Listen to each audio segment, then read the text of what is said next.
Hello, today I'm going to be going over how to repoint a function using the relocation patch table. In this case, to illustrate the example, I am going to edit the move fairy lock so that it instead has the effect of Thousand Waves to trap whatever Pokemon it hits and damages. Um, so to do this, this one's a relatively straightforward edit. I've been debugging, so I'm just running this from my debugger. It'll run a little bit more slowly, but not really a problem. Let's see. I'm using my example, so I need to get I'm just using my completely unedited battle.cro from my older version of my hack as an example, because that will have like the addresses as they are in stock.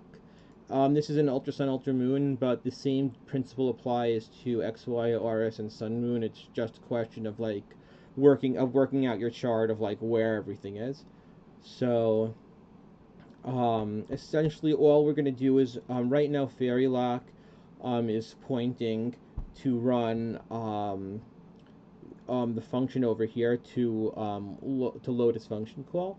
We're going to be changing this so it's instead pointing at thousand at this function, the one that calls Thousand Waves. So now every time you try to use when Fairy Lock's there, it'll load the effect for Thousand Waves instead of Fairy Lock. And assuming that you change Fairy Lock in PK3DS to be a damaging move, then everything will work completely smoothly. So in this case, we're pointing a function, so I need to hit F. I have the address that it's writing the pointer to the pointer right here, so I'm going to use that. So that's A. I can just copy and paste.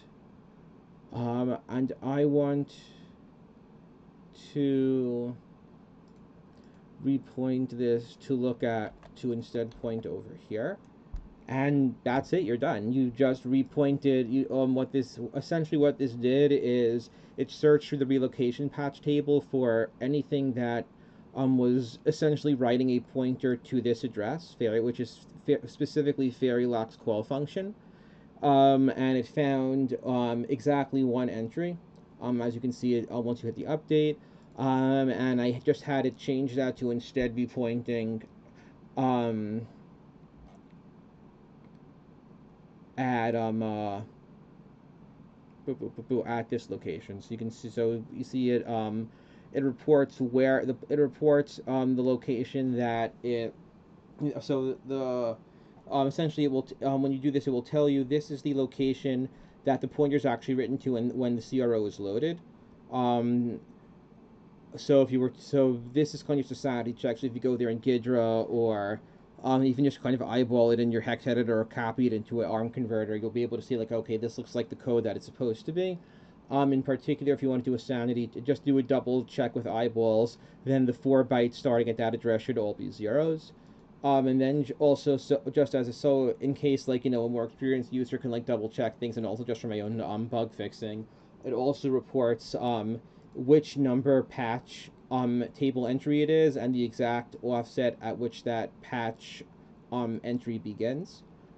And then you can either hit Y to just keep editing the same CRO, so you don't get prompted to load the same thing a million times.